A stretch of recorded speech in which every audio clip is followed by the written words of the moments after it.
Večkrat sta že se precej kritično izrekla do vloge Evropske unije, zato je vprašal, da tako imenovani pravičniki v Evropi zahtevajo nadaljevanje vojne do končne zmage Ukrajine v vojni. Je tak scenarij uresničljiv? Pa na drugi strani vprašanje, kakšno ceno bi Evropa plačala za tak scenarij? No, Evropa že plačuje veliko ceno za to svoje angažiranje in odsotnost prizadevanj za to, da se ta vojna konča. Poglejte, v vseh teh treh letih Evropska unija ni bila sposobna oblikovati nobenega predloga o končanju vojne. Vsa prizadevanja gredo samo, kako povečati oborožitev oziroma oboroževanje Ukrajine in s tem spostaviti neko pozicijo, da se bo Ukrajina lahko pogajala z pozicije moči. In ta formula je zelo pogosto uporabljena, ne pa z argumenti. In kar je za mene pravzaprav najbolj presenetljivo, Evropa ni uporabila mehanizma, ki ga ima. To je, kot je omenil že predsednik Türk, konferenco o varnosti in sodelovanju. Ta mehanizem je vzpostavljen še v času blokovske delitve. Potem po letu 90 oziroma 2000 praktično ni bil več nikoli uporabljen, čeprav ima veliko tega, kar bi veliko koristnostjo lahko uporabila Evropska unija. In tako je Evropska unija praktično stvar prepustila NATO, in preko NATO seveda Združenim državam Amerike. Zakaj pa ni uporabljala tega mehanizma, je seveda veliko vprašanje. Takrat se je najbrž mislilo, da to ni potrebno, da je Evropa neka oaza miru, blaginje in svetle prihodnosti, kar se je pokazalo, da ni res, ker je že tudi znotraj Evropske unije med državami, ki so članice, prihajalo do sporov in spopadov.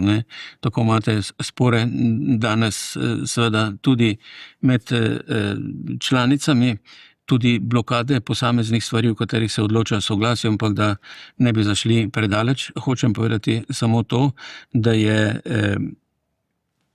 pripravljenost uporabljati mehanizme, ki so na razpolago v nekem nasprotju trenutno z ambicijami posameznih držav, ki hočejo si prilastiti ali kako bi rekel, pridobiti pravico, da one vodijo zdaj pot do končanja te vojne.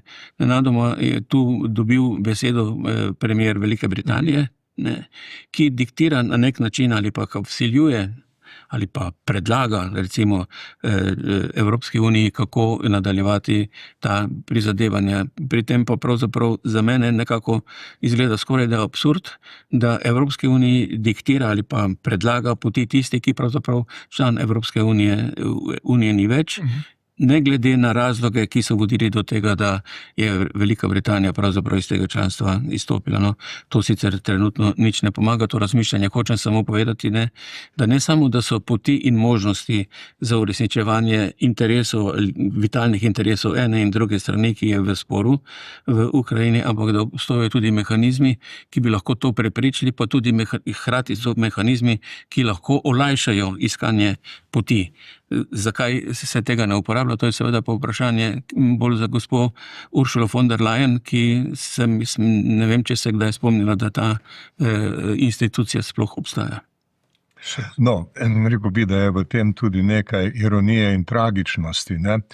Kdor pozna svet diplomacije, ve, da je Organizacija za varnost in sodelovanje v Evropi imela in ima še ta čas izredno usposobljeno generalno sekretarko Helgo Schmidt, ki je ena najboljših diplomat, kar jih ima svet ta čas, ki pa popolnoma onemogočena in paralizirana. Ona je igrala izredno zanimivo vlogo v preteklih poskusih v odnosih na Bližnjem vzhodu, v Iranu in tako naprej, za potrebe prve vrsti Nemčije, pa kasneje tudi Organizacije za varnost in sodelovanje v Evropi. Skratka, potencial je tu.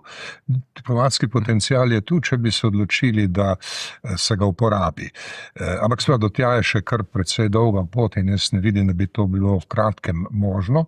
Ampak treba je imeti vizijo, kako naj nek mir postane trajen mir. In seveda, zakaj tajega je treba te mehanizme uporabiti.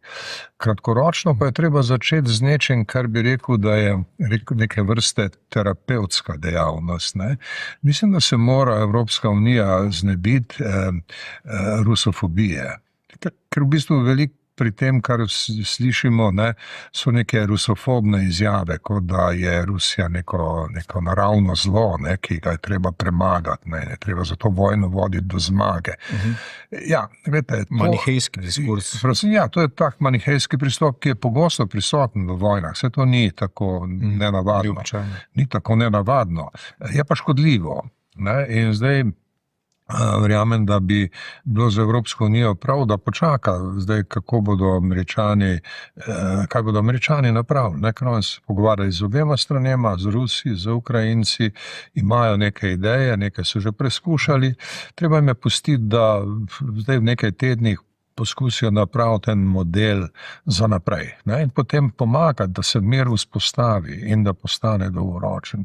Ne bo pomagalo to retorično zaostrovanje in retorično poglabljanje teh kritik in vsakršnega grajanja, ki ga poslušamo. To v diplomaciji ne pomaga.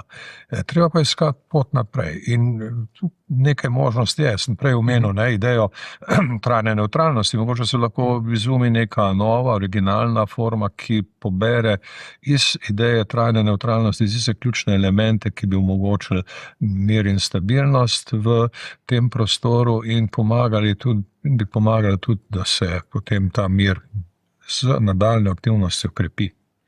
Vi vidite številne diplomatske poti, oba, ki ste jih omenili, ampak kako gledate na oboroževalno histerijo, ki je zajela Evropsko unijo?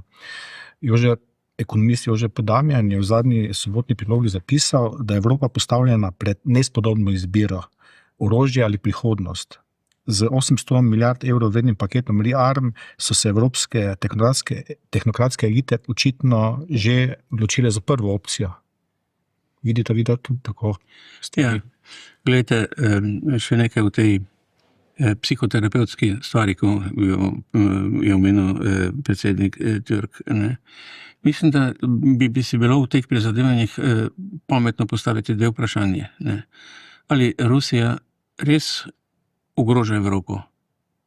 In vprašanje, ali NATO res ima namen priti do Pacifika preko Rusije oziroma preko Sibirije. Ne? To so vprašanja, ki na videz izgledajo odveč, ampak so prava vprašanja.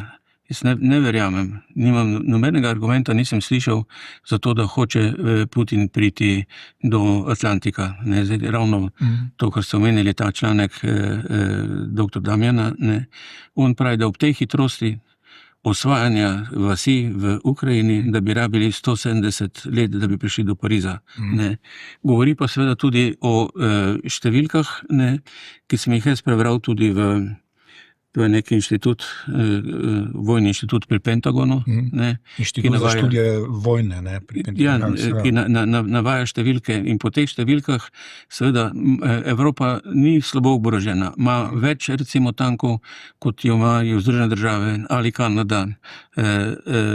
Ima več bojnih letal, ima več artilerije, kot vsaka posamezna ta država, torej skupaj z Ukrajino. Vprašanje je seveda neko drugo vprašanje, ne? Da je to orožje po Evropi razporejeno, nima enotnega poveljstva, enotne rabe, dočim seveda ameriško orožje ali kanadsko orožje se seveda lahko na tak način uporablja. Rusko seveda. In več seveda tudi kot Rusija, to sem pozabil omeniti, ne? Ampak vprašanje, ki je pravo, zakaj je Evropa ves čas od padca Berlinskega zidu na tem vprašanju naredila nič, oziroma zakaj ni naredila nič. Skratka, da bi prišlo do večjega združevanja teh, bi rekel, ključnih funkcij, kot so obrambno-varnostne in zunanja politika. Takrat je, ko smo se mi pogajali za vstop v Evropsko unijo, seveda veljalo neko načelo, kmalu po tistem, ko je šlo za nove kandidate, ko je teh 10 bilo sprejetih, da se mora najprej Evropska unija notranje okrepiti, preden se bo lahko širila. Potem je ta formula prvi del izgubila, ni bil več pomen, da se je treba notranje okrepiti, ampak da se je treba širiti. Ne, se je potem širilo na Romunijo, še prej na Hrvaško, Romunijo, Bolgarijo. Ne, in vse te države so prinesle v to Evropsko unijo nekaj nerešenih vprašanj, neizpolnjenih kriterijev, ki so se spregledovali. Torej, hočem povedati, ne, ni res, da Evropa z orožjem stoji slabo, da se mora, kot pravite, udejinjati temu projektu gospe Uršule ReArm. Jaz bi rekel, nobene iniciative za RePeace, ne. In to orožje kam gre? To orožje naj bi šlo v Ukrajino. Seveda, to je seveda vprašanje, kako razumeti to, po moje sicer utemeljeno skrb, da Evropa mora narediti več za svojo obrambo. Tudi vsaka članica, tudi Slovenija. To jaz pravzaprav ne vidim nobene dileme, vidim pa dilemo, zakaj naj se to uporablja. Ali izključno za nakup orožja, ne? In ali je potem tu nek evropski koncept, kakšno orožje, da bi se povečal, recimo, evropski oborožitveni arzenal za skupno porabo, ali za vse tisto, kar v bistvu po moje krepi obrambno sposobnost države. To pa seveda zdaleč ni samo orožje. In tu seveda je tudi to vprašanje, ki ga tudi Damjan postavlja v tem istem članku, se pravi povečanje deleža bruto družbenega proizvoda za krepitev obrambne in varnostne sposobnosti, ne, z prekoračitvijo ali z opustitvijo tega zlatega pravila, ki velja za proračune evropskih držav. Za zdravstvo, za šolstvo, tudi takrat za epidemijo, tega, seveda, ko je bila Grčija v težavah finančnih, ko je bila Slovenija, takrat te dobre volje ni bilo. Nadoma za orožje, za nakup orožja, se pa to sprosti. V soboto je imela Angela Merkel en zelo odmeven intervju v Nemčiji, na katerega se zdaj sklicuje mnogo agencij, ne, kjer pravi, da se je o teh stvarih in seveda tudi s Putinom in z Rusijo potrebno pogovarjati. Pravi, noben diktat v tem primeru ne pride poštev in ne vodi do zaželenega cilja. Torej, če mene vprašate, jaz se seveda z tem, kar Damjan piše, strinjam.